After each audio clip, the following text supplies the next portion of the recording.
आदि योगी शिव और योग का इतिहास। योग की बातें तो हम सब करते हैं, लेकिन क्या आपको पता है कि योग की शुरुआत कब और कैसे हुई? किसने की थी इसकी शुरुआत? इस वीडियो में हम आपको इन्हीं कुछ सवालों के जवाब देने की कोशिश करेंगे।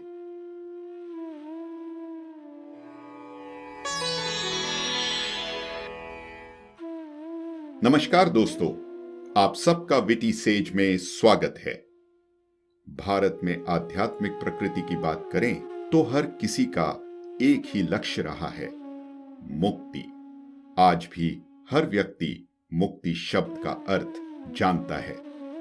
कभी सोचा है ऐसा क्यों है? दरअसल इस देश में आध्यात्मिक विकास और मानवीय चेतना को आकार देने का काम सबसे ज्यादा एक ही शख्सियत के कारण है। जानते हैं कौन है वह? वह है स्वयंभू शिव।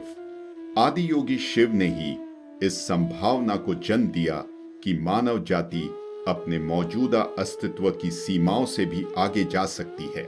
सांसारिकता में रहना है, लेकिन इसी का होकर नहीं रह जाना है।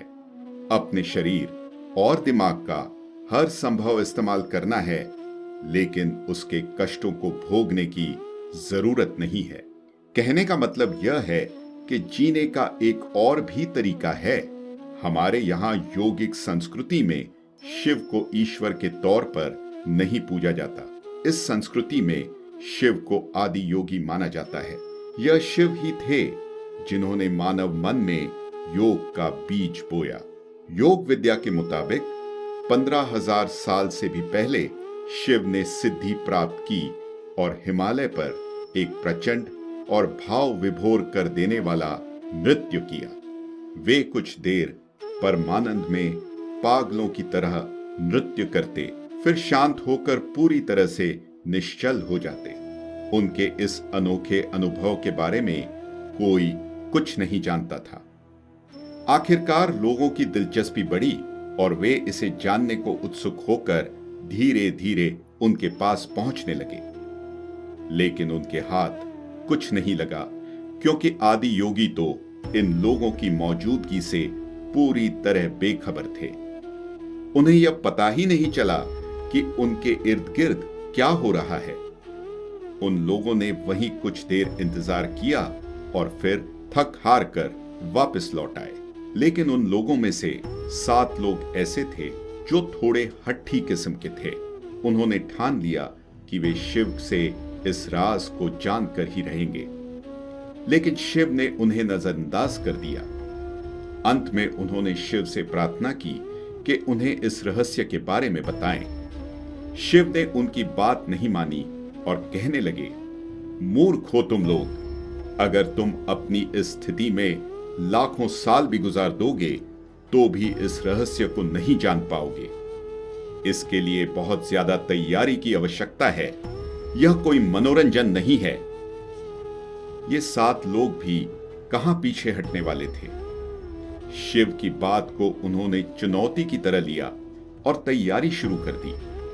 दिन, सप्ताह, महीने, साल गुजरते गए और ये लोग तैयारियां करते रहे, लेकिन शिव थे कि उन्हें नजरअंदाज ही करते जा रहे थे।